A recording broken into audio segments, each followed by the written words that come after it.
Alright guys, third video for the day, a triple upload, as the quartering would say.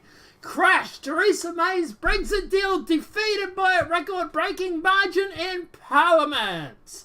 Yeah, to say she got her ass kicked was an understatement. But anyway, members of the Parliament have thrown out Theresa May's contentious withdrawal agreement with European Union in a long-awaited, meaningful vote on the deal. Prime Minister's Brexit deal was crushed by a hysterical margin of 202 in favour to 432 against, paving the way for the vote of no confidence in the government by the opposition, which Miss May told MPs she would make time for on Wednesday, January the 16th. The first vote of the night was cast on an amendment to the withdrawal agreement by John Bowen MP, which proposed inserting a right for the Britain to leave the deal's controversial backstop without needing to seek EU's permission, but this was also crushed by 600 votes to 24. So this vote tells us nothing about how or if Parliament intended to honour the decision of the British people took in referendum Parliament decided to hold.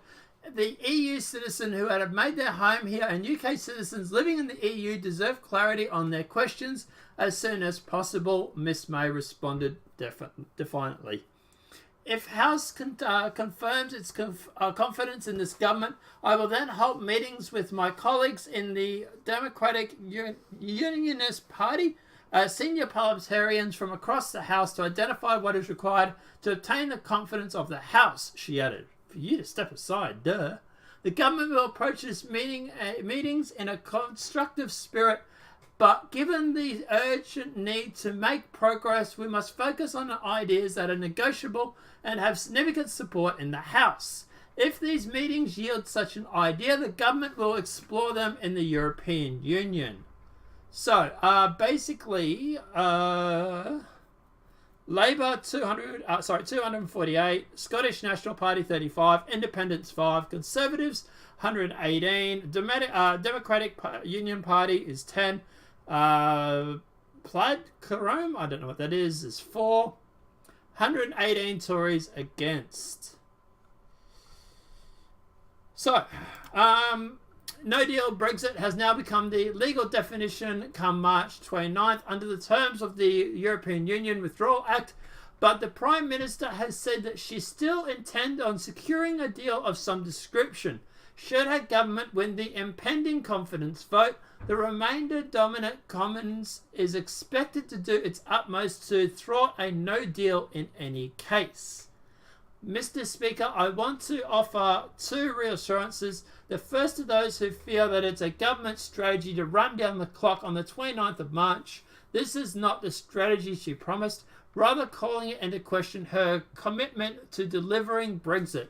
Whatever the machinist of Remainers support MP.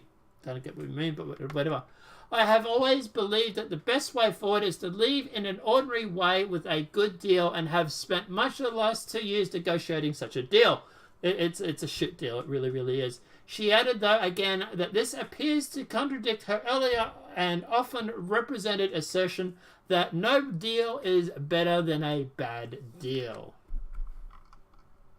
So the European Union did not seem best pleased with the outcome of the meaningful vote, with Jean-Claude Juncker, President of the European Commission, tweeting, "I take note with regret of the outcome of the vote in the House of Commons this evening. I urge the UK to clarify its intentions as soon as possible. Time is almost up."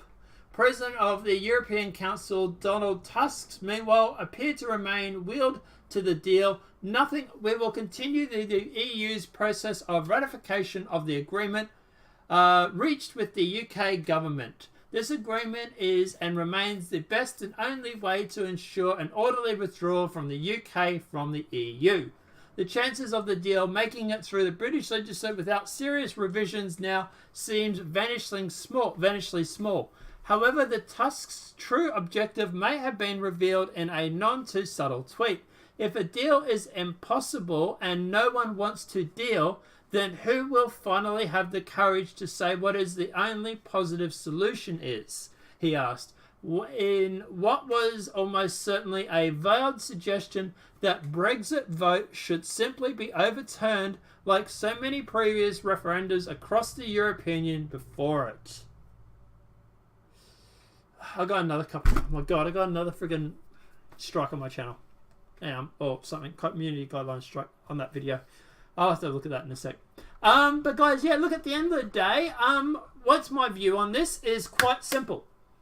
Turn around and say to the EU, stuff you, we're leaving, turn around and walk out. Don't pay him anything. Kick out all the EU citizens, or whatever you want to do with the EU citizens, whatever you want to do with them, and just take back control of your country. Just turn around and say, we are leaving. Like it or lump it, stiff shit, and walk. Just leave. And I bet you'll find that the EU will be a lot more respectful or wanting to deal when you start growing some balls. But no, instead we've got a Remainer in charge of someone who's trying to do, or Remainer in charge of someone, Remainer in charge of trying to do a deal to leave the EU. I'm sure there's no conflict of interest here. Someone who literally, while not publicly admitting it, was caught at a Remainer frigging protest, holding the sign, mind you, all of a sudden, is all for, no, stuff that, you're leaving, just leave, walk out, grow a set, turn around and say, stuff you EU, we're gone, we're leaving. And I bet you'll find the EU all of a sudden will be a lot more respectful, will be a lot more responsive, and will want to deal a lot more. And then you can basically set it to what you want. You have all the power here. What the hell are you doing? But, oh, God, it's frustrating. It really, really is. Do we need to get Sargon to go to handle this or something? Or Nigel Farage? Someone with some balls? But anyway, guys, let me know your thoughts in the comment section below. What are your thoughts on this May's deal? What's your thoughts on this deal being crashed? Do you think it's a good thing for the UK? Do you think that no deal is better than a bad deal? Or at the end of the day, you're sort of hoping that this would have passed just so that the EU and the UK could finally part? Let me know your thoughts in the comment section below. If this video has been helpful, please smack a like. If you're new to the channel, welcome and subscribe. Apart from that, guys, I'll see you in the next demonetized video from YouTube. Have a great day and enjoy.